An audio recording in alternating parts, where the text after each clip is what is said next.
एक साधारण से गांव के घर में रामू अपनी झोपड़ी के बाहर बैठा है। उसकी आंखों में एक शक्तिशाली अतृप्त लालच चमक रहा है।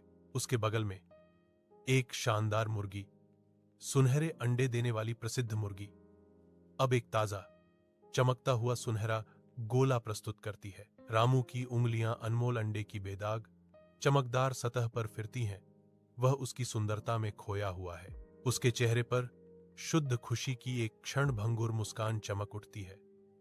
उसकी निगाहों में संतुष्टि का एक दुर्लभ क्षण, लेकिन क्षणभंगुर खुशी जल्दी घुल जाती है। उसकी जगह और अधिक के लिए एक गहरी उपभोग करने वाली इच्छा ले लेती है। उसकी आंखें सिकुड़ जाती हैं। एक भयावह विचार जड़ लेता है। यदि वह मुर्गी को काटता तो सारा सोना एक ही बार में उसका हो जाता। एक मंद रोशनी वाली झोपड़ी में रामू एक मुर्गी को पकड़े हुए है। टिमटिमाते हुए तेल के दीपक से नाचती हुई परछाइयां उसकी आंखों में लालच को उजागर करती हैं। एक तेज क्रूर गति के साथ वह मुर्गे का गला काट देता है। एक भयानक सन्नाटा छोटे से स्थान पर छा जाता है। जैसे ही वह चिकन को काटता है, उसका दिल बेताबी से धड़कता है।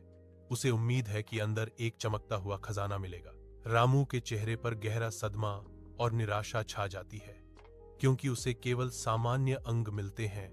उसका सपना चकनाचूर हो जाता है। सुबह की नरम रोशनी रामू को रोशन करती है, जो अपनी झोपड़ी के बाहर निराशा में डूबा हुआ है। उसके सामने एक बेजान मुर्गी पड़ी है। उसके हाथ, जो कभी सोने की उम्मीद करते थे, अब खाली कांप रहे हैं। उसकी मूर्खता का एक स्पष्ट अनुस्मारक सूर्य की किरणें उस पर पड़ती हैं। फिर भी उसका चेहरा गहरे अफसोस और उसके लालच के बोझ से छाया हुआ है। उसकी आंखों में आंसू भर आते हैं, जो उसके कार्यों से हुई विनाशकारी बर्बादी का एक मौन प्रमाण है।